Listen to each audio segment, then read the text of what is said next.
And now we're live on the air.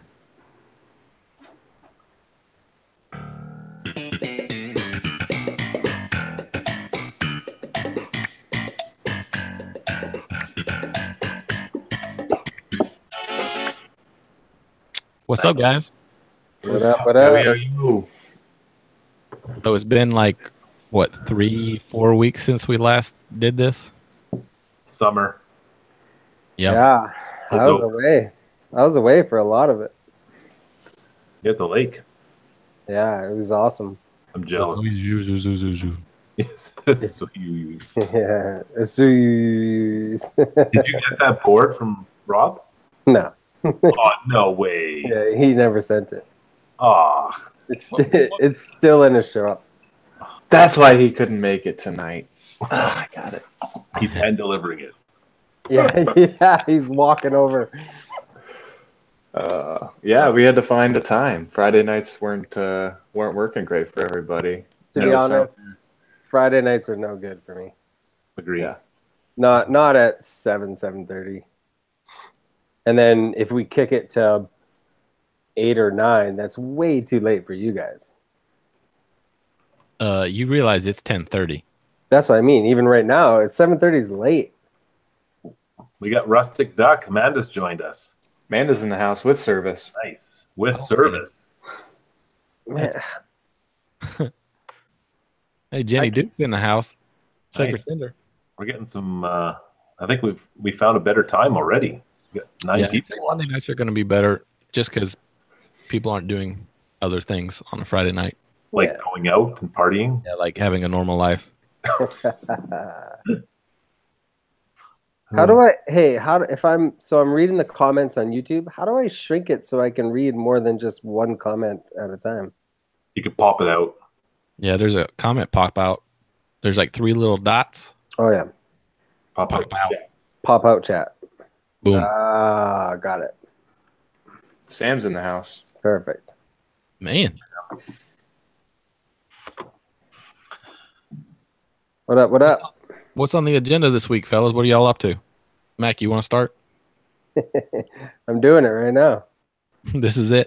This is all you got. No, kids are back in school, and I got glasses. It's kind of what's going on with me. So were you always like, did you need the glasses? Like, was that part of the problem? No, man. So I went a year ago to get my eyes checked, like before my concussion. Yeah. I had like a teeny prescription, but didn't need any glasses. So now that I'm feeling decent and getting there, I went and got my eyes checked again, and yeah, I need them. So it was, I don't know whether it's related to the concussion. It could be. I'm just hoping it helps with the headaches, but everything is so much, it's kind of hard to get used to because everything's so clear and it's almost like 3D. Oh, nice. Yeah, Nick, you wear glasses, right? Nope. Oh, wait. He wears glasses. They're just not prescription. Yeah, these are not real. These are props. Problem. We've had these from a shoot from I don't know how long ago. I had LASIK back in probably like 2008 or 9, maybe even 2010. It's been a while, but man, it was worth it because I was blind as a bat. I had a 2400. What's that? My eyesight. 2400. Like a minus, was it like a -1, like a minus 0.75 in this one and a -1 in this one? Like what was the prescription? My contacts were -5. Oh, wow. Bubbles. Yeah. I was blind, man. Like literally, like you could sneak up on me and I'd be like, I can't tell who you are until you were like in my face. But yeah, now I have 2015, which is better than, I guess, legally perfect. It's great. X-ray vision. I can't even remember what life was like with contacts before now. I don't need them all the time. Yeah. I just need them for concentrated tasks. Well, they look good. So I guess like the bottom half is a little bit stronger for everything that's in this range. And then I'm a little farsighted, so I don't know the numbers or anything like that. Yeah. It is what it is. But I'm digging them. I got Oakleys. Approaching They're that cool. 4-0. Well, it's like I hit 39 and everything's turned into crap. Yep. Yeah, that's what happens. It's all good. Dude, I started well, it's not really a program, but I started running again. And I ran today for the first time. I ran 1 mile. I had to stop twice. I don't even think I can walk 1 mile right now. Stop to throw up or just Drop Velcro.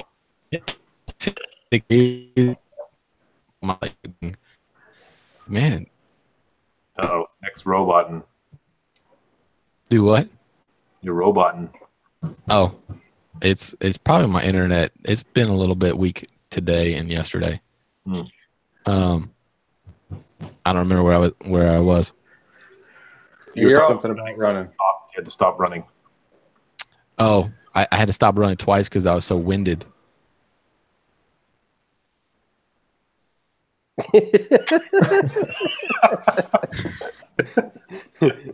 And that was that. Wow.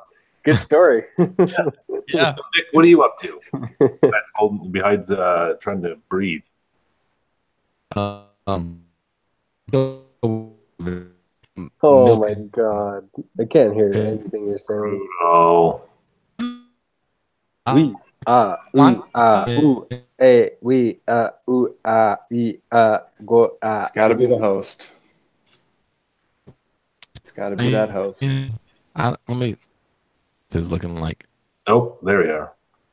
You guys All hear right, me? so Yeah. It's really strange. So Mac, back to our what's going on topic. Are your kids like?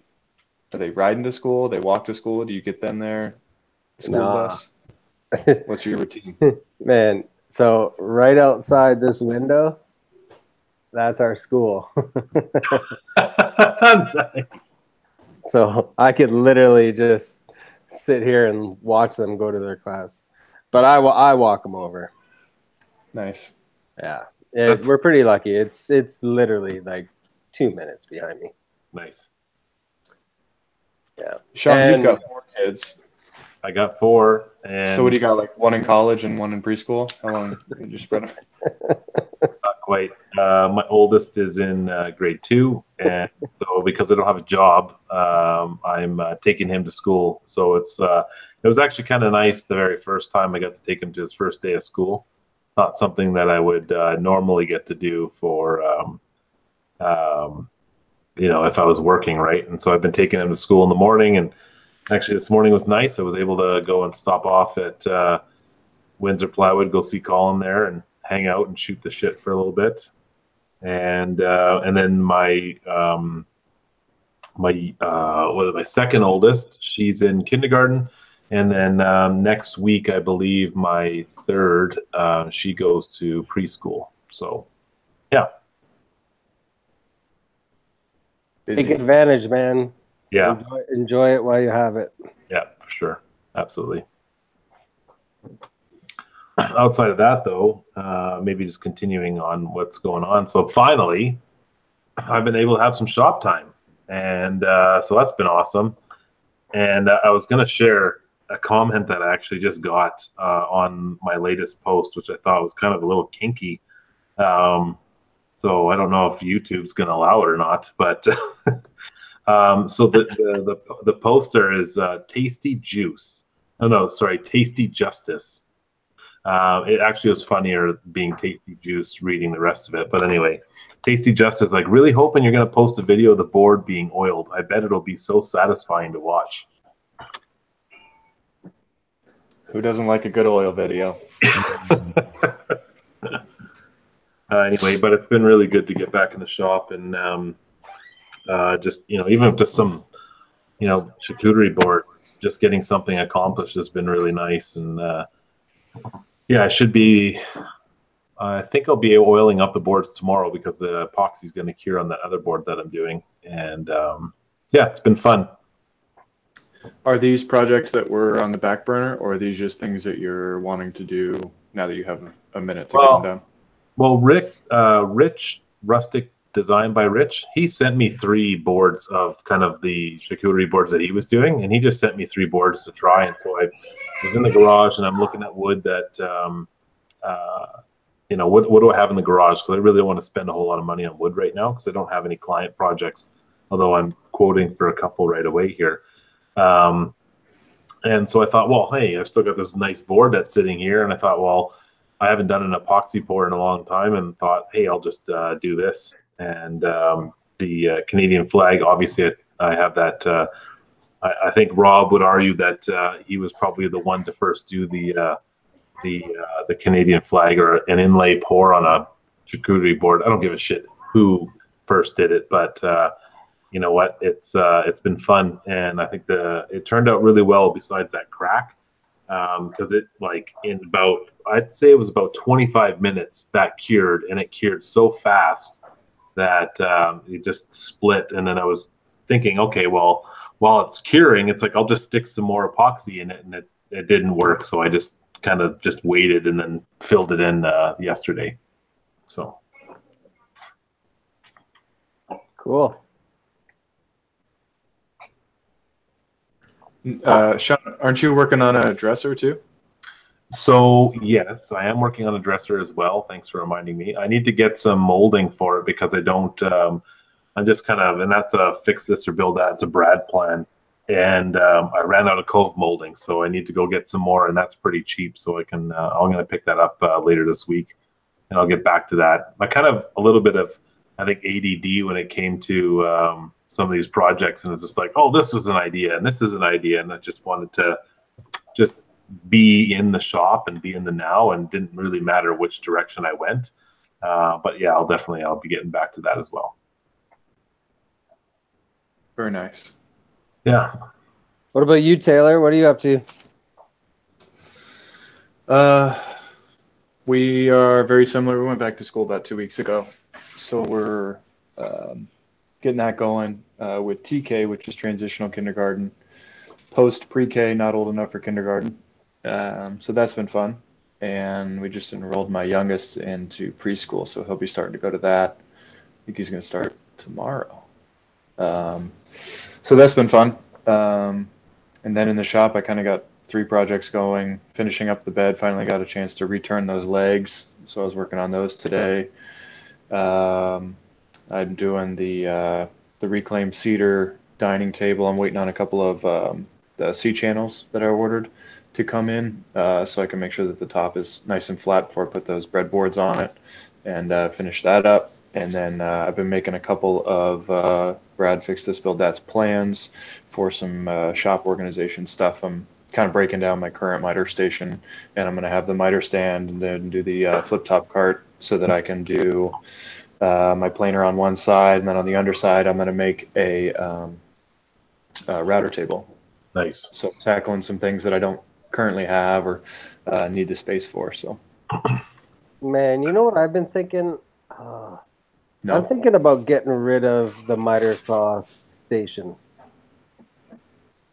The more I think about it, like having this big, massive, solid shop furniture that isn't mobile, and I just don't think I need it.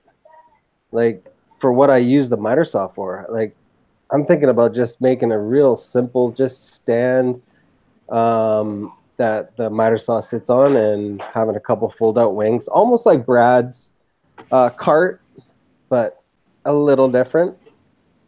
But I just don't need the whole miter saw station. It is a big footprint in a small shop. Agree. I think it's more storage than anything else. Yeah. I don't think it's...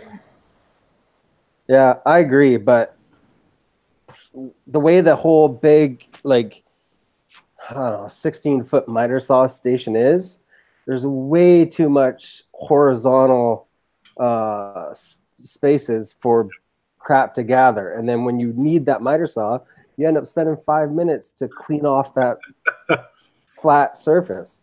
Totally. So if you had like a 2-foot thing. And if you need to cut longer, repetitive, you have the wings, and it's just a mobile cart. You can move it around. It's not there, and then still build like a big, huge bank of drawers or whatnot. But use that top surface for things like your spindle sander and your disc sander and your benchtop drill press, and instead of having a miter saw station and a big bench that holds those things. You know what I mean? Right. Yep. It's kind of where I'm thinking. I've had a lot of time to think about shop organization, and it's, oh God.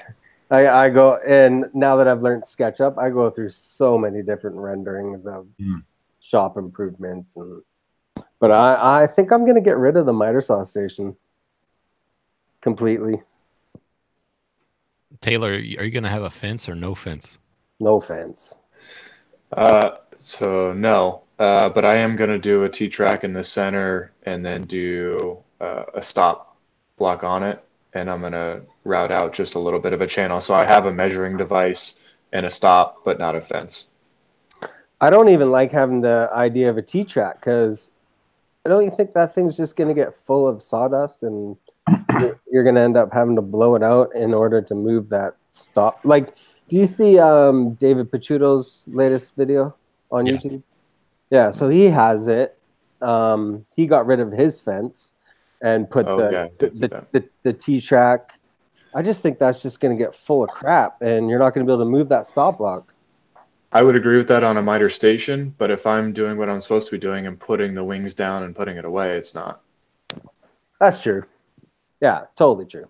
Yeah, but you're not supposed to have dust. Wait, it is a wood shop, yeah? Yeah, but dust collection. I mean, Pacito's got a Capex, so it's got great. I don't care what anyone says. You could have 100 horsepower dust collector. The miter saw is not going to collect everything. Yeah, but it's not going to pile up in your T-track. Oh gosh, I've had similar things, and it gets so annoying. You know what the best thing is? Get a nice big heavy brick like Jimmy DeResta has. He just puts down like those concrete little things. Put that down where you want it. A miter saw, if a miter saw is your last cut, your miter saw should not be your last final cut. Agree. Yeah. It's just for breaking material down. So if you're close and you just throw down, even just screw down a block to the table and just keep pounding them off, or a weight of some sort, I think that's the route I'm going to go. Before we move on to a different subject, I will say I am modifying the plans. Brad's has basically a void underneath for a dust collector or a shop vac, and I'm going to do drawers down below so that I've got some organization. Just to pick that up. I've thought about actually building his. It's just the way my shop is. I don't know if I don't know. I don't know. I've gone through so many different things. I think a little mobile cart would be perfect for a miter saw. Make sure those drawers have U's cut out so you can put a sink on top. What are those called? The P-stops or P-catch? Yeah, for a P-trap. Yeah. Yeah. Keep it up to code. Yeah, you know. How's that build been going? It's been good. It's I just got a jig in to put the hardware on. It's I can't think of the name of it. Is it the one that Nate has, the true position or whatever? Yeah, I picked that up because I'm going to be putting these on, and then the same hardware for 2 dressers. And I figured if I'm going to be putting on a bunch of those odd shaped hardware pieces, might as well get a jig and have something that'll last rather than making a wood jig and then losing it and all of that. Anyways, so that's going to be good. I'll be putting the hardware on probably.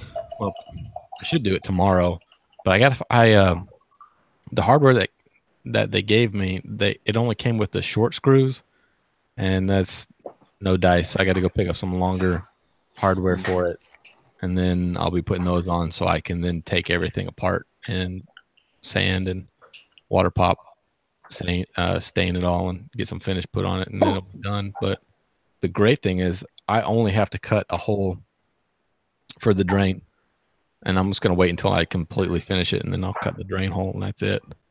Because the sink just sits on top, right? Yeah, it's just a vessel sink. So there, I'm assuming he'll just take some silicone, dab it around the bottom of the sink and just set it. It's pretty heavy sink, so you can go anywhere with a little bit of silicone and then with the drain in place. So, but everybody that has told me anything about the vessel sinks is to make sure that the faucet is super close to it so that you don't have like a gap in between the faucet shooting water out and into the back of the sink so it splashes everywhere. So hopefully everything will be just smooth sailing on install, but Nice. luckily I don't have to do that. So this is a client project? Yeah, it's client build, completely client build. Cool.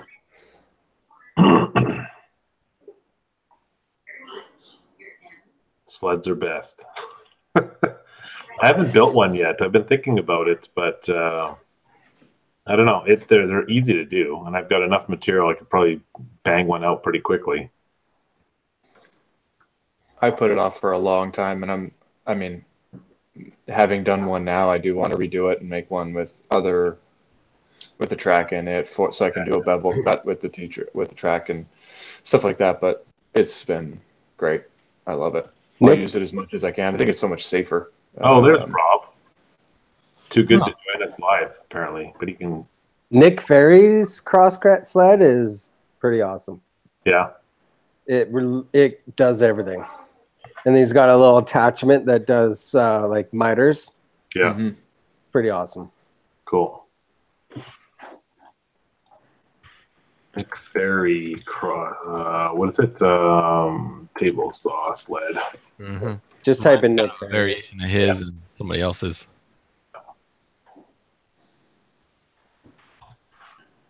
Oh, you can't put links to YouTube videos in the chat? That sucks. Probably not. YouTube doesn't want to promote YouTube. Uh-uh. That's pretty lame. There we go. Yeah, I guess if you're not a fan of a table saw sled probably isn't here. Although, if you're not a fan of a table saw, you should be building table saw sleds. Yeah. Because that is the safest way to use it. Yeah, totally. Just make sure you hold on to the cut on the backslide. Everyone has armor tools. Just 2 thumbs behind. Yeah. Yeah. Yeah. What's I guess what would the jig or the sled be called that I've seen some guys using them for their mallets, but I need to make one, basically a right angle sled. I have an encasing or a shadow box for an American flag coming up. You know what I mean? It'll run over the fence and then sit upwards and have the little press clamps or whatever. Kind of like a line jig. Tenoning jig, right? Yeah, that's what Tenoning I jig? think is officially called, a tenoning jig. Yeah. They're so easy to make. Yeah, it's just a right angle, but I don't think it's a tenoning jig. If it wouldn't a tenoning jig Well, on the run mallets. over it? Sorry, go ahead. No, go ahead. A tenoning jig, basically, you make a little thing that goes over your table saw, and then it's got an upright, and you put that piece of wood in, and then you clamp it, and it cuts the shoulders out for all your mallets Right. to stick through. Yeah. Or a spline jig. Is that what you're thinking of for corners? I was thinking you were saying spline jig, but It's I mean I do need some of that because I'm gonna do walnut and then do brass splines in there. Yeah. So I am gonna need to make a spline jig, but Spline jig is so easy to do. Yeah. If you got a Yeah. big like triangle square, it's the easiest way to do it. I'm like torn on those things because to me there's nothing better than like a well-made jig for like just using. But then where do you put the damn thing when you don't use it? It just becomes one more thing that just takes up an abnormal space in your shop. I just pile all my jigs underneath my table saw. In the scrap pile. No, they go just under the wing of my table saw. They're just sitting there. When I need them, I pull them out. I am a big fan of using, like, go to the dollar store and buy some plastic cutting boards and use the cutting boards as your runners instead of wood. Because then you won't have to worry about in the winter them not fitting and in the summer them not fitting. Oh, interesting. So you can buy a big pack of cutting boards at the dollar store for like $3 for like 3 or 4 of them, and you just cut them into strips. What is it? Eight. What's the milk cartons? HD. What is it? What is it? Milk bags? The milk cartons. What are the HDP or H? What's it called? Ultra high density plastic. Mm. Oh, yeah. No, seriously, what's it called? UHDP. What? Ultra high density plastic. If you're in Eastern Canada, it's milk bags. Oh, whatever. I forget what it's called. Mac, have you ever done a video on that? HDP. Is that what you said, Nick? That's what I said. Oh, sorry. Hey, we only use abbreviations around here, pal. You just said ultra. Yeah, ultra is just one step higher than high. Oh, It's ultra high. sorry. You ain't finding that at the dollar store. Yeah, it's under the $3 section. No, okay. The $3 store. Yeah.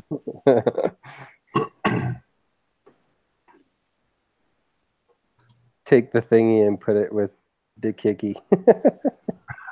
Yeah, your explanation wasn't very YouTube or video friendly. Wait, DIY with Wally. Explain that again, Mac. Forget it. You're out. It'll be in the plans. Watch it on We replay. We were inverted. Nick, what are you doing? What are you up to? Right now? Well, not right now. Oh. I thought I just went over what I was doing with the vanity. Oh shit! Yeah, you did. Yeah. After that, though, I've got 2 dressers and then Nice. a dining room table. Wow. Still got to finalize the dining room table, but it'll probably be either white oak, red oak, or ash. I was gonna say ash. You and ash and Yeah. yeah. I love it. It What's- turns out really nice when you stain it. What's the price difference between the 3 down there? Yeah. Right now, red oak is middle. Let's see. I don't even know if I even want to know the answer to Yeah. this. You know. 4-quarter ash right now, I think, is $250 a board foot. Jeez. White oak is like five a board foot for 4-quarter, and the red oak I think is I want to say like $3.75 to $4. I can't even buy a 2x4 from Home Depot for that much. Well, I mean that's all rough sawn. Oh, because Home Depot, it's all Oh, Home Depot is rough sawn, wet rough sawn. Oh, I swear I should just, whenever I need lumber, I'll just pay the shipping and have you guys just send me whatever I want. For real. Pay the exchange, pay the shipping. It's probably, even still, Eastern- it's probably still cheaper. Even Eastern Canada versus Western Canada, you get what do you call it? Walnut from Eastern Canada way cheaper than we get it here. Oh, yeah. Like, so I'm in BC, and where do you think fur comes from? You. Comes from Yeah. here, and I have to pay like, I think it's like 7 something a board foot for fur. Stupid. So, yeah, so we're sending fur out, and I have to pay extra to bring it back in. Well, that's why it's got to make a round trip. Yeah. Oh, it's so bad. Like, I mean, walnut here is, I don't know, it's $19 to $26 a board foot, something like that. What? Yeah, Yeah. It's crazy. Yeah. 8/4 walnut list price $29.99. 29, yeah. 8/4, yeah. Man. Ridiculous. You can get it down. Like I could probably get that. You might be able to get it for 22, 23. 21, 22. Yeah. But still, like that's just ridiculous. Yeah. And then like I might have this. So Rogers Communications cell phone company wants me to do some charcuterie boards for them, and I'm trying to figure out where. Like I've got in touch with what's his name. Who's the guy out east that? Oh shoot, I'll find it here. But anyway, I want to get some walnut and Canadian Woodworks. No. I should reach out to him though, but Pizza Tory. no. I'll find it here. Give me a second. Jeff Mack, Oh, yeah. right? So I reached out because he sends his down 80 grit, it's flat, ready to go type stuff, right? It's just under an inch thick, like it's an inch between an inch and 3/4, which is perfect. That's and he's got a pretty good price, so I might get a whole bunch of boards from him. What's his price? He hasn't given me a price yet, but I'm hearing. So how do you know it's a good price? Well, Rob, I talked to Rob. Thanks. Oh. I talked to Rob, and from well, it's better than what the heck I can get from here, right? I think it's $10 a board foot or just under, and it's sanded flat, ready to go. I don't because it's going to be too wide for my jointer, right? That's my problem. If I get that live edge, it's too large, and how do I actually make it flat? Because I don't want to be giving out charcuterie boards that are all warped. Router sled. Yeah, I could do that, but then it's more of my labor to do it, right? So Okay, well, how wide are the slabs? could vary, but the one I've got right now is 7 foot. no, but it's 4 foot long, which doesn't matter. But Yeah, but it's like 18 inches wide. so just run it over your. Oh no, you don't. You only have a 12-inch planer, right? Yeah, exactly. Yeah, but I know the trick. Like if you put on the jointer and there's a trick where you put on a flat surface and you can go through, or it rides on top of a reference point. Like I get that. Well, why not just cut them in half, run them through, surface them, and then glue them back up? It's an extra step. Or you can router sled and lose half the board. Yep. Right. Anytime you make a board shorter and run it through, you're saving on the wood. Yeah. I mean, that's what we do. We take big boards, we cut them into smaller, and then we glue them back up into big boards. Right? Isn't that woodworking 101? Yeah, that's right. Right? I could rip it right down the middle, right? Well, that's what I'm saying. Rip it down the middle, surface it, run it through, get it all flat, and then glue it back up and cut them into your just layout where you don't even need biscuits or dominoes or anything. Just glue it up. Yeah. And then you're good to go. Yeah. Yeah, That It's just makes an it idea, so right? easy. If you don't have the machines, you got to make do with what you got, right? Yeah, for sure. I agree. Yeah.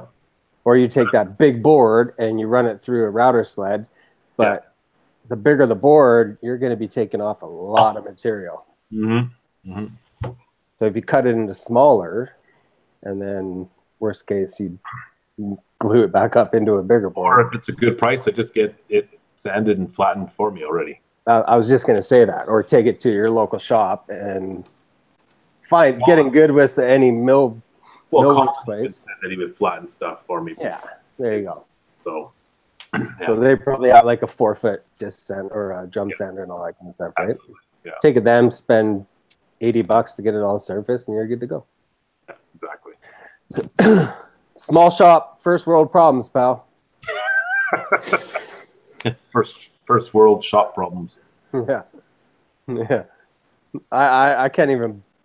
Nah, I'm not even gonna go there. Never mind. Anyway, that's my opinion. Anyone else have an idea? I'd just go to IKEA. Just get a butcher block. Actually, it's not a bad idea.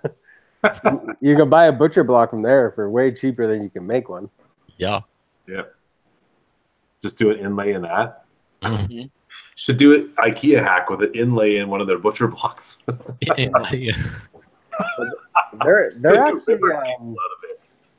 I think it's 20-inch by 8-foot oak butcher block. It's only like $200 and something. So it's actually pretty cheap. I'm looking right now. You build the base cabinet and buy the butcher block top for it from IKEA, and you're good to go. It's about the only good thing IKEA is good for. What the heck? Hey, Cleaner. Taylor, how are you doing your breadboards? Domino. The XL? Mm-hmm. You have the XL, or you just have access to one? Access. Yeah, I only have the 500, but the club has the XL. Yeah, that's the nice thing. We used to have the Festo rep who did our area. I got pretty close with, and then he left. So it was nice. I got to borrow the XL when I did that massive fur table. It's so nice when you need it, but it's a huge investment just to have sitting there. It's a huge investment. I mean, it's just like anything really that they make. It's a dynamite tool, but I don't know. I know that I would probably never invest in one myself unless I sold my 500 and was only making dining tables, 5 a month. But how big is your breadboard? Width-wise, or like it'll be like could you not do six. Could you not do like 2 or 6 3 inch breadboards and then use the 500? I mean, I could. That's what I used the 500 when I did our little breakfast nook dining table. I did a 3-inch breadboard and did the 500, the 50, the 10 by 50, I think it is. Yeah. And that's holding up great. I have no issues with that. But this is a 6.5-inch breadboard. Wow. It'll be almost 7 feet long table, so I didn't want to go too small on the breadboard. 7 feet. Double up? Huh? Can't you just double up on the because you're looking at it for length, right? Is that what the XL does? Yeah. Well, it does both. It does the diameter of the domino. The 500 only goes up to 10, and I'm not sure the limits of the XL, but I'm using 14s. And then 50 millimeters, the max out for the 500, and I'm using like 140s. Yeah. So it's talking about something like this compared to, I mean, it's just it's a no-brainer when you're into the I'd say anything over 4 inches. Yeah, I thought about that, just doing it, but I was like, I've got the wood, and this is a long-term table. I'm making it for our family, so I mean, maybe I'll sell it. But are you buying 8-foot lengths? 8-foot lengths for the main table, and then cutting them down to 7 feet? No, I got free reclaimed Western red cedar. So how long are they? I've got everything. Right now they're glued up. Just the top itself is glued up, and it's an inch over 6 foot. And then they're both. No, I think I misspoke. I think they're about 5.5-inch breadboards. So it'll be right under 7 feet. Oh, 7 feet with the breadboards. Yes. Okay. Yes. Sorry. Yeah. Yes. Yeah. Well, that's where a lot of people. I'm like, if you're making a 7 foot between the breadboards, and then with 6-inch breadboards on each side to make your 8 feet, I tell people, well, you're wasting like a foot of lumber, so just make your breadboards 7'6" and do 3-inch on each side, and then you can use your 500. Right. And then you're only wasting 6 inches when you buy your 8-foot boards. Right. Does that make sense? It does. There's a lot of people that I get that question. Domino XL or Domino 500? And I'm just like, well, I got the 500. I've never had any problems with it. Although I don't offer breadboards in pine, so Pete's the one to ask for that. Off topic. I don't think Instagram allows you to tag wood porn anymore. I just tried to put it in my comment and it won't post. Yeah. I'm sensing a direction in your Instagram page, Sean. Yeah, Well, Amanda Bigelow. brought up Pornhub. Like, You're trying to go after a niche right here.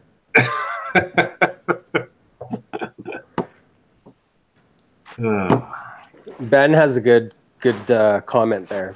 Like to test the bigger domino used compared to the largest short domino in a breadboard. They're just for alignment, anyways, right? They are until not on a breadboard. They're fully structural. Yeah. The bigger you can go, you might as well, if you have the 500 and you're doing a big breadboard, just do it the traditional way and route out a channel, cut some tenons, and route out a mortise, right? I did a 7-inch breadboard with the 500. A 7-inch with the 500. Yep, but I had Whoa. had a thick apron underneath.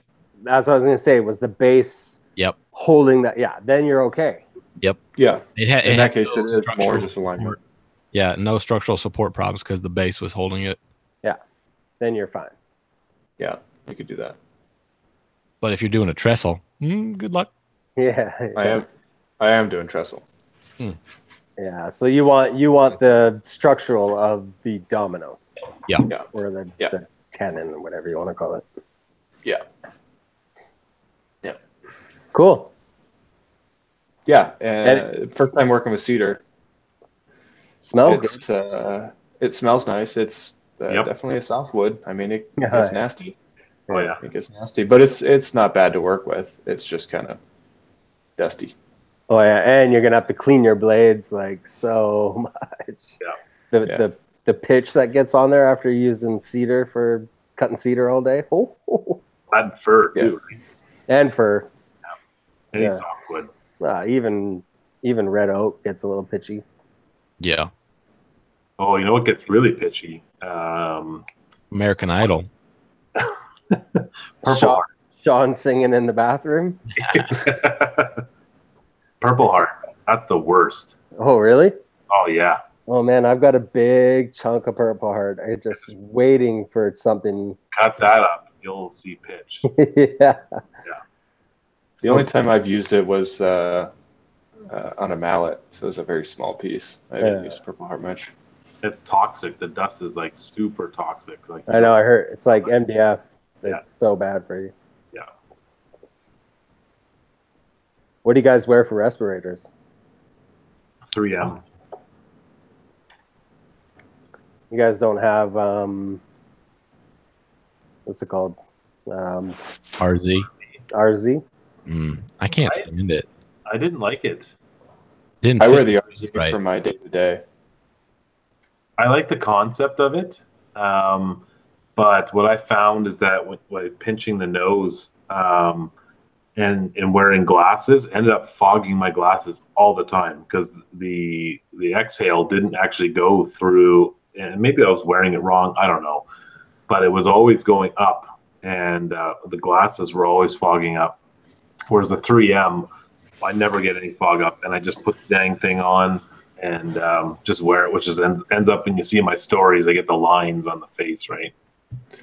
Yeah, I have the. Go ahead. And they're good if someone has a beard too, right? Correct. Yeah. Yeah. That's what I heard anyway. I use the RZ like on a day-to-day, just for cutting and stuff. But I have a 3M for staining or working with anything a little more harsh. But I have like the pink and gray one, and I don't like it at all. I find way more fog with that than I do the RZ mask. So I thought about. I think Sean, you and Nick have the same 3M that I want to look into. Yeah, mine's busted on one of the straps. The guide on it's busted. So my stepfather works for a large company, and he's in charge of safety. So they're coming out here in October, and he'll bring me a new one. Oh, cool! Some sponsored stuff for Woodfeld. I appreciate. Yeah, there you go. Yeah, just send them around. Yeah. Hey, you can get the different cartridges for the RZ as well. Oh, really? Or the filters. Oh, neat. So it's good for dust, and then they have one that's good for like your finish and all that kind of stuff. Yeah, I've got different cartridges for my 3M. I've got one just strictly for dust, and then the other one for organic stuff. I mean, I use the RZ for most of the dusty stuff, and then I have the 3M with the gray ones when I'm spraying. Yeah. But I've tried to use the RZ while spraying, and if I'm doing water-based, I don't really worry about it too much. Yeah. But like any lacquer and stuff, oh, it's brutal. Yeah. I just didn't like the way the RZ fit on my face. It felt like it was like, It probably wasn't felt like- sized properly.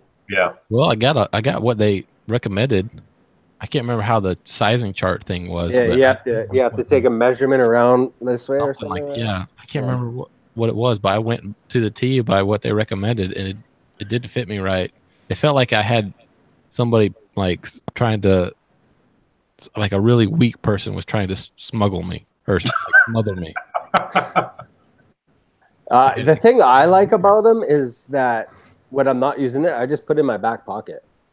And then when I need to make a cut, I just quickly put it on, make a few cuts, and then I take it off, put it in my back pocket. That's what I like about it. Yeah. When I first got mine, I felt the same. Well, I didn't feel like anyone was trying to smuggle me, but it didn't fit right. I used what they recommended. I got the XL, and it felt way too big. Like this portion felt like it stuck out too far. Like it felt like it was way more in front than it was like what I thought it would be. So I got the XL, and I would use it sometimes. But then they did something, I think, last holiday season where they did you just pay shipping. So it was like $10, I think. Yep. You guys remember Right. that? So I ordered a large, the size down, way too small. So I use my XL, and it's grown on me. Like I'm used to it now because I wear it every day. But there's something off there with the sizing of it that's not right for me, I guess. That may be what my problem is. I think mine's a large, and it feels just too small. Way smaller than the XL. Both of mine are XL, and it does take like a couple weeks to get used to, for sure. Mm-hmm. I did like it though. You get to put it on real quick, right? Well, that's the thing, or else I would never wear one. Yeah. If I had to put a whole respirator on, I never wore one. I never wore it. Keep it on. Just keep it on the whole time in the garage. Gets comfy. I can't do that. I always keep it strapped around my neck and then just flip it up, and it's on, and it takes like 2 seconds. I know, but you got this big clunky thing hitting on your neck. I mean, it's really not that big of a deal. I mean, I take it off if it is in the way, if I'm doing stuff, but if I'm making a lot of cuts, it stays on and it's totally fine. I guess everyone has their own little comfort thing. Yeah.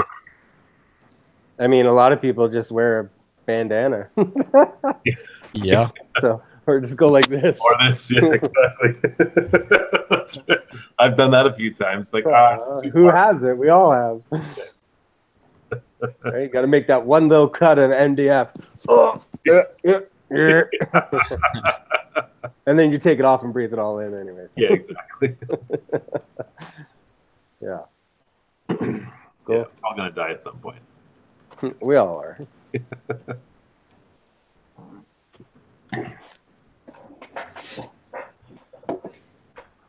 I think we're all reading the same comment, are we?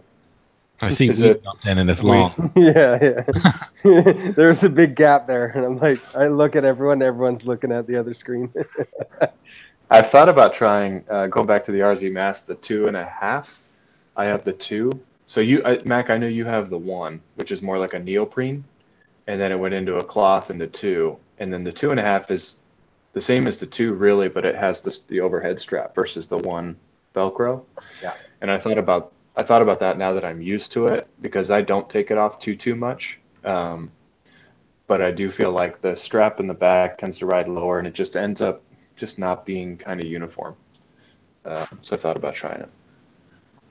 No, you gotta do is just, instead of mounting your air cleaner on the ceiling where everything gets pulled up past your face, mount your air cleaner down low, and then everything gets pulled down. Yeah, I mounted mine in my neighbor's yard, so it'd pull it over there.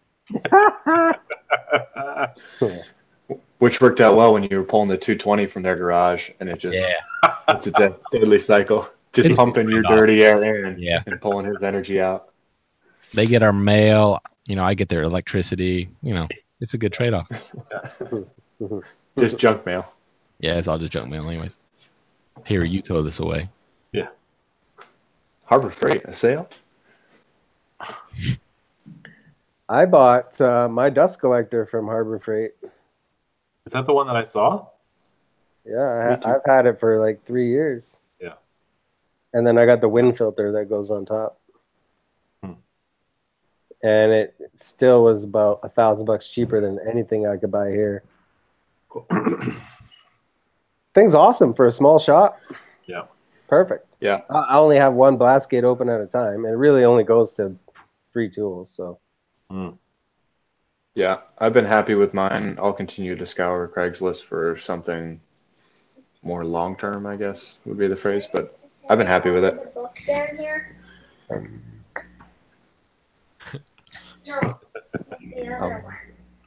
Dust collection would be something I want to do next because I still run just a I don't know. little 10-gallon dust deputy, Oh yeah. and it's a pain to run all my tools to it because I've got a different hose for every tool, and now my I just use like a little, what is it, a 5-gallon rigid shop vac. Oh yeah. So do I. It gets too hot now, and I think it's pulling excuse me, pulling too many amps, Mm. and it's tripping my breaker every now and then when it's running for longer periods of time. Well, sorry, I missed the front. I missed the beginning of that, Nick. What? I said I want to work on dust collection Yeah. because my shop vac is running so much now that I think it's overheating and it's pulling too many amps, which is tripping my breaker. And I've got 2 breakers in my shop, and one is my shop vac, and then my tools run on the other one. Right. And then I'd have to run a whole nother circuit if I wanted to do any kind of dust collection. So that's been really the biggest hang up of Yeah. doing it. I like the idea of running a couple like smaller, like 1 horsepower, like dust collect, like was Rockler's got a whole bunch of them. And Yeah, just, like a little wall mount. yeah, and run like one strictly just for the table saw, and maybe run one for your bandsaw or sanders, Yeah. and then keep my bigger one for like strictly just the miter saw. Yeah. Ideally, what I want to do is have one just for the table saw, Yeah. then get a Festool vac that I can just move around Mm. for, track saw, domino, whatever else I'm using. Well, you don't have a Festo vac? No. Oh, CT. yeah, dude. Yeah. If you're gonna do it, so CT26. I got the CT48. Oh. So when I first did it, I was like, man, I want the biggest thing. It blah blah, it'd be great. I wish I would have just got the CT26. Yeah. And put a separator on top. And you can vacuum that bag out too. You take your dust vac, vacuum that bag out. Yeah, but you get the actual Oneida Festool dust deputy that goes right on top. Yeah. Costs $800 probably. Yeah, but think about it though. If you get a new one, the Oneidas don't fit. We talked about that a couple weeks ago, I think. Yeah. Oh, really?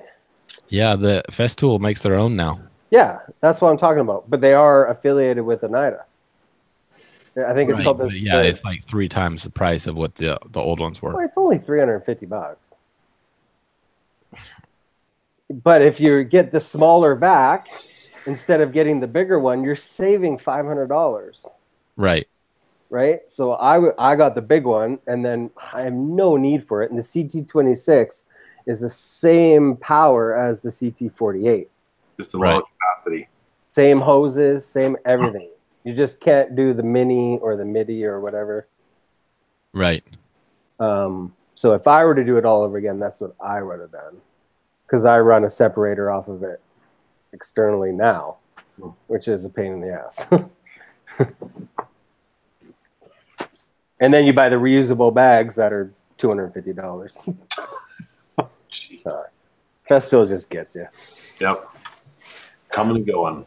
But it is nice when you're going back and forth between Sanders, track saw, domino. Like for me, it's a no-brainer.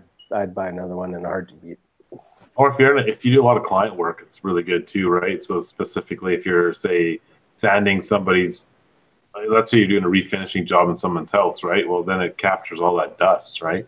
Well, yeah. I mean, I always tell people if you're a weekend warrior, Festool is probably not the way to go, No.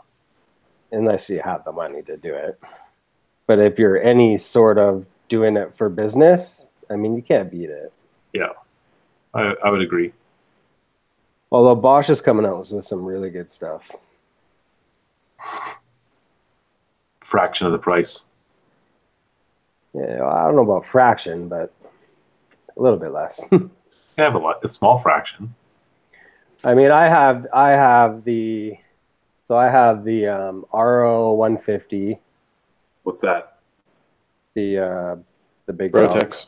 the Rotex, Oh, and I got the RO 90, which is the little one that also turns into the triangle, which is freaking amazing. And then I have the ETS 150. So I want to get the ETS. between the three of them, like sanding is awesome. And I use the Abernat pads because I used to have the Merca. Merca. I just didn't like the paddle.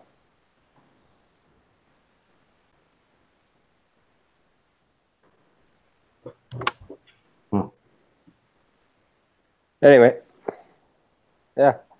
Well, how about for the last topic of the evening? How about we talk about Maker Brand Co?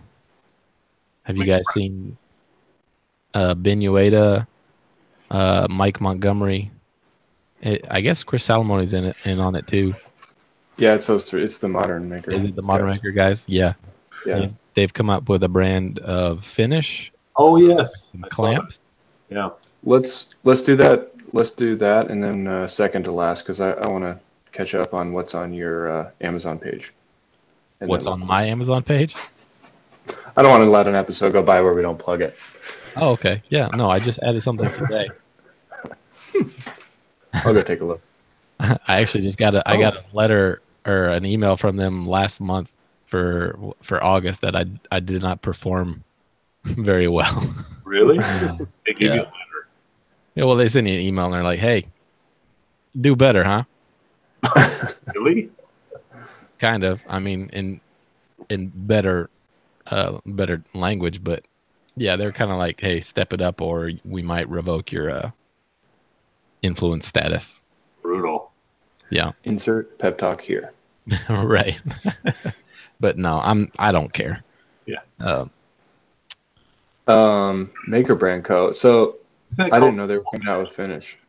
Yeah, they have two options. And I could totally butcher this, but one of them is just a regular oil finish, and then one is oil and wax, and it's just simple wipe-on finish. And has anybody tried it? I don't know if anybody personally, other than themselves, and I saw one of Salomone's walnut pieces that it looked gorgeous. I mean, it's hard to make walnut look bad. Yeah. It's fresh and wet with any finish, but it looks really, really nice and it seems pretty easy to apply. I don't know what you would really equate it to, if it's like an armor seal or if it's more like on the poly end of like a wipe-on Minwax. I have no idea. You were correct there. So it's simple finish, clear oil finish for wood. Simple finish, oil finish with wax sealer for wood. And You got clamps too? yeah, that's their two kind of introductions. They did some clamps. The F clamps F and bar. look good, but the bar clamps look really nice. The T-bar clamps. Well, I guess that's one way of expanding your brand. They look really strong and Yeah, but Bessie and Jet are just as good. Like how they compete. I don't disagree. I think their niche, what they said is it's an all metal piece. There's no plastic components in it, and I think the throat on there's a couple of things. So like instead of it clicking into a track as it rolls back, you get it back to its position. Then there's a whatever you call it, a plug essentially that goes through it. So there's no movement at all there. And then when you when you tighten the thread, it's an all metal component, which the thread has probably double of what a normal bar clamp would have. Yeah. So they look nice. I don't know if they're any good, but How much are they? let me see. 48 T-bar clamp. I think they're 50 for a 48-inch, and then there's an 8-pack, 368. You can get a 2-4 8-pack, or you can get an individual one for 50. The handle looks like it's plastic though, which would be like on the F-style clamps, which it looks like it's plastic. Now I can't. It might be rubberized around some of it, which if you're gonna have on an F-style clamp, you want to have rubber, which is why I like the Bessie clamps, right? It doesn't say anything about plastic. That's on the T-bar clamp. Oh, I'm looking at the F. Sorry. I don't know about the F-style, but it does look very glossy. Yeah. Anyway, They could be wood. wood's even worse. All my Bessies are wood. Really? All my F clamps, yeah. Hmm. Sean, you remember you did the comparison of your old Bessies versus the ones they do at Home Depot, the Yeah, $19 so or 'cause I bought $15 that. pack.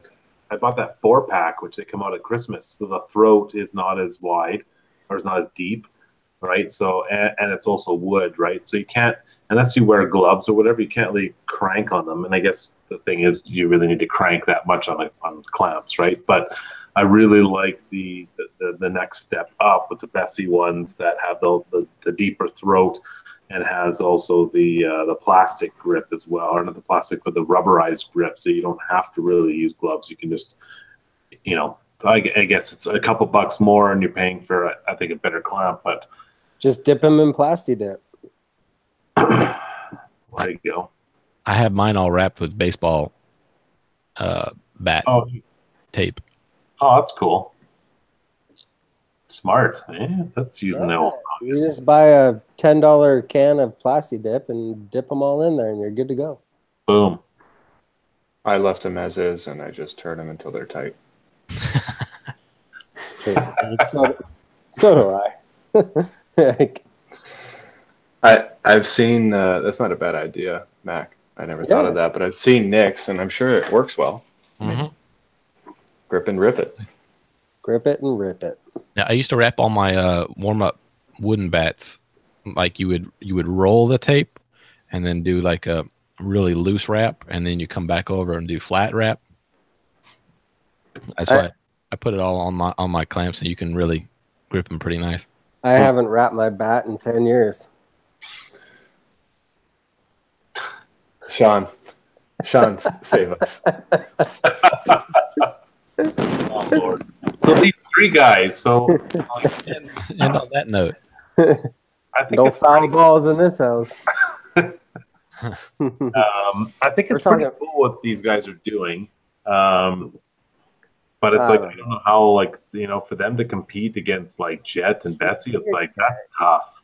Why reinvent the wheel? Exactly. So They're just using their brand to make a few bucks. why not? I mean, I agree. It's the same philosophy you have for YouTube. No, yeah, 100%. So I'll give them a clap, because I think that's great to be able to use their brand. But at the same time, it's they're probably making a few bucks, but it seems like they're the same price as any of the other big name brand clamps. Fair enough. Yeah. Which have been proven to work. Yep. Exactly. And I already have a whole bunch. I don't want to mismatch. Boom. I don't have enough personally, but the one downside just from says looking at every them, woodworker ever. Yeah. well, I really don't. Anytime I do like a tabletop, I have a bunch of the small F-style clamps, but Even not someone enough with parallel 500 clamps. clamps doesn't have enough. Well, that's a whole different. Because if you have personality, 500 clamps, you're probably doing 50 tables at a time, and you're going to be like, I need more clamps. Right? You'll never have enough. Anyway, back to me. The throat on their clamp, I don't think, is enough. Oh, really? It's a smaller throat. Well, I think if you're talking about like a tabletop, I mean, really, how thick of a tabletop are you doing? But Well, let's just double check here. What's the throat on the F clamp? They probably don't have that spec. not on the F clamp. Oh, sorry, the back on, clamp. back on the T. Yeah. Well, they're what, 2.5 inches? They don't say. What more do you need? 10. I'll never know. 10 More. Yeah. You in a 150 quarter? Yeah. It's so cheap down here. Yeah. Why not? 150 quarter Doug fir, basically free. You need a bulldozer to move it, but And I'm going to use the Domino 500. Uh-huh. no, I'm going to use biscuits on a breadboard with pocket holes. Biscuits and pocket holes on a breadboard. Yeah, why not? I wonder if that's been done. Oh, I've seen it. Really? I have fixed 3 tabletops that are biscuited and pocket holed. Wow. 3. I have fixed them. Well, I didn't fix them. I just said, let me throw this piece of crap out and I'll just rebuild it for you. Yeah, exactly. But yeah. So I've seen some crazy stuff. I think I sent to the group the that conference table that was done all pocket hole. Oh, Yeah. Did you guys The see walnut one? Yeah. Do you guys follow a guy by the name of Jimmy DeResta? Who's that? Who? Never heard of him. Somebody Moving on. He's a nobody going nowhere. But he just bought like a 12-foot round table. What does he do? You guys see that? Mm-mm. He makes it. He makes stuff? Yeah. He makes canoes. But he just bought like a 12-foot diameter like Excalibur table that he showed in his story, and it was all pocket holed underneath. Wow. Well, it's like you could buy slabs from Home Depot now. They're all pre-drilled with pocket holes. Yeah. Is it a recent story? It was over the weekend, probably. I mean, I'm sure it's not up there for the last 24 hours, but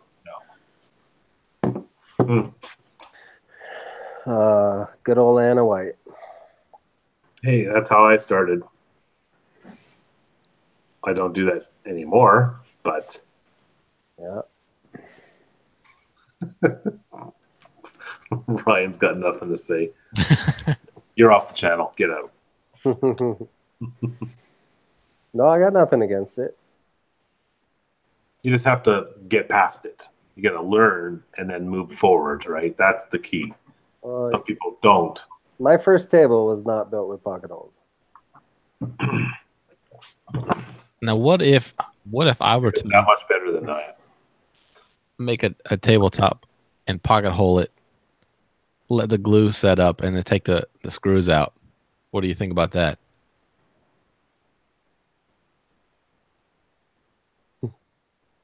What's the point? I got no clamps. alignment. You just alignment. I got no clamps. Yeah, but you can make wedges on a tabletop. I don't have a big enough tabletop. I'm making an Excalibur table.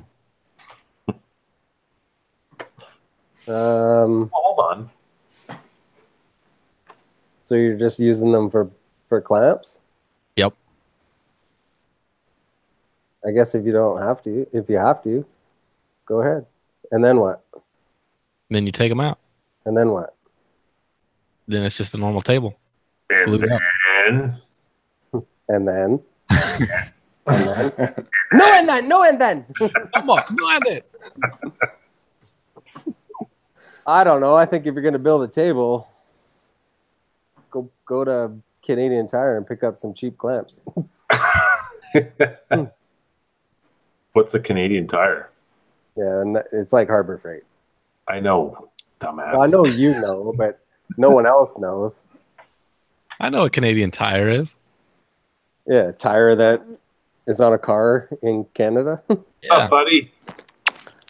Love you. I love you too. Elephant shoe. Olive juice. Why? Have you done that, Nick? No, I haven't. But I was just literally just thinking. I don't see a problem with that if you took the screws out. But I don't. Amanda kind commented and said that you would need way too many pocket holes for the force. I think you're. You know, actually be like clamping force. I think you're either gonna be a pocket hole builder or you're not. I don't know. I think going back to the reason we got on the subject was to start. For a guy's first project, wanted to do something. I don't know. You learn from it. Yeah. If you're smart enough to research to know not to leave it in there, and you're resourceful enough to say, here's how I'm going to get this thing done with the limited resources I've got. But Either here's that or we here's buy my it. thinking. If you're gonna actually build Make a it. table, build yourself a workbench first. What if you don't want a workbench? You just want a table? Yeah. If you live in an apartment. Hmm. No Then you hire someone like us, and we build one for That's right. You go to IKEA. you. Or you Keep go the to community alive. IKEA. What is up, Chris? Mortgage and Miter. You know what? No freaking way. That's nuts. So if you're gonna do that, why would you even take the pocket holes out or the screws out? Because you know that's a dumb move to leave them in. And will you fill them afterwards? It's underneath. Nobody looks under. You don't even stain the bottom. No. Delete. I guess it's not going in my house, or I can't see it from my house. Pocket hole, pallet wood, table. I see where you're coming from. I think that's okay. If you use your resources and use them as clamps, then go ahead. I think it's good. I mean, this is all hypothetical. I would not do that. Well, I mean, I don't think any of us would, but if you had to. Yeah. I mean, if someone said to me, you know, can I pocket hold this together to hold it? Yeah. Then take them out. Yeah. Because the glue's more than the screws. The screws are just going to screw you in the end. People really underestimate how strong glue is. Totally. 100%. No, people have no idea when I tell them that the glue is stronger than the wood. Yeah. Strongest joint ever. I had boards like cutting boards and stuff break. The wood break over a glue joint. Always. Yeah. Yeah, it just gets in the fibers, right? People just don't realize it. So I fixed a table once where the whole thing was pocket hole together. The breadboards were 12 inches pocket hold, and then they put like a metal rod through it. That seems right. Not even kidding. I saw plans for that. I couldn't imagine at what point you're drilling like 2 feet worth of holes to put a metal rod with a nut to hold that breadboard in. It's because people think they need metal in wood. You know. Wood will bend that metal as shit. Yeah. Well, yeah, that's why they hired me to make a new top. But Amanda makes a great point, though. Only edge grain to edge grain, right? Oh yeah. I mean, if you have a butt joint, that's pretty weak. Yep. He said butt. Woodworking 101. Woodfeld Live 101. All right, I'm out. Yep.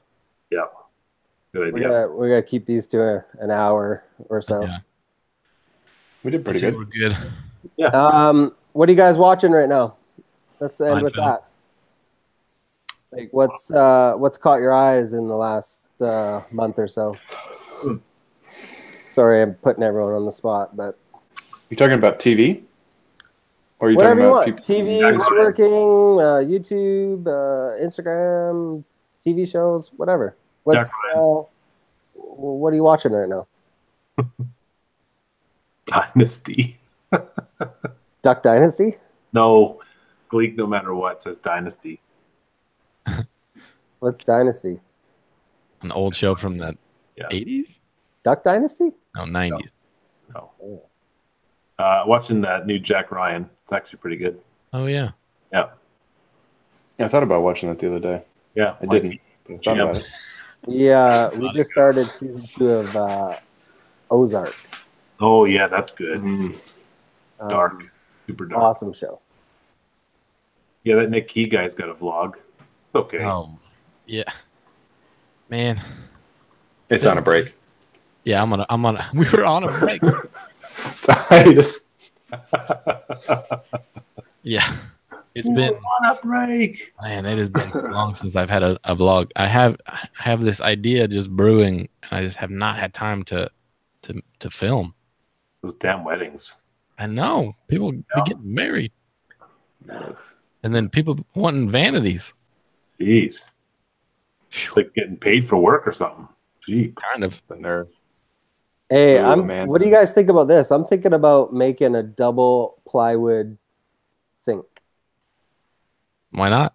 Like a whole thing, and then where we have a double sink, and then layering the plywood up, and then doing it all epoxy, but having that Baltic birch plywood look on the outside. And just pocket hold all together? Yeah. Well, I don't know how you'd pocket hole it together, but You Just can throw do some pocket holes in there. I mean, it's just plywood. Yeah. Wouldn't you glue it? Yeah. I love the Baltic birch and green. No, but and then on the inside sink would be different shapes, like this, and it just funnel down into the Make it the Soyuz. yeah. Make the sink the Soyuz. Like the actual topographical map, the Soyuz. Oh. Where you wash your hands in the Soyuz. Amanda said on here, Peaky Blinders, and I remember, Mac, I recommended that to you Yeah, we watched it. when you were watching your shows. I like it. I haven't watched it in a while, but I like Peaky. I like it too. I think my wife got a little bored of it, but I liked it. It's hard, like, it's such a thick accent that you really got to be, like, in it. Like, Yeah. you gotta. I watched it with closed captions on because it was, like, real fast. Oh, yeah. But it's good. It's really good. I watch a lot of stuff with closed captions. I'm deaf. Hey, Nick, what about you before we close it up? What am I watching? Yeah. I haven't been watching anything. Okay, that's it. Good night, everyone. Really, I haven't had any time. I've been watching baseball, actually. I've been trying to catch up on see who's doing well in September. Football just started. What's football? Yeah. Boo. Ah, College football. That just started. That is what it's at. Which UK just beat Florida Saturday for the first time in 31 years. and now everybody's a UK fan again. You know it. Hey, we love football. You're talking about soccer? Is Yeah. it basketball season yet? Wait, you're talking about a glorified tennis match? No.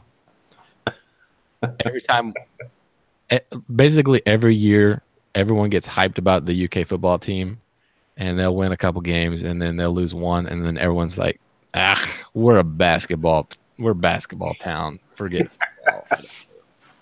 I hate soccer. What is this soccer you keep talking of? I hate football.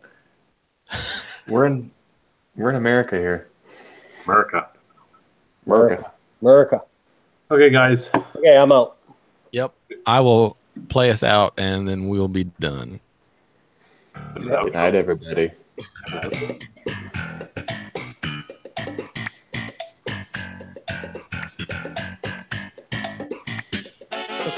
Sean's out.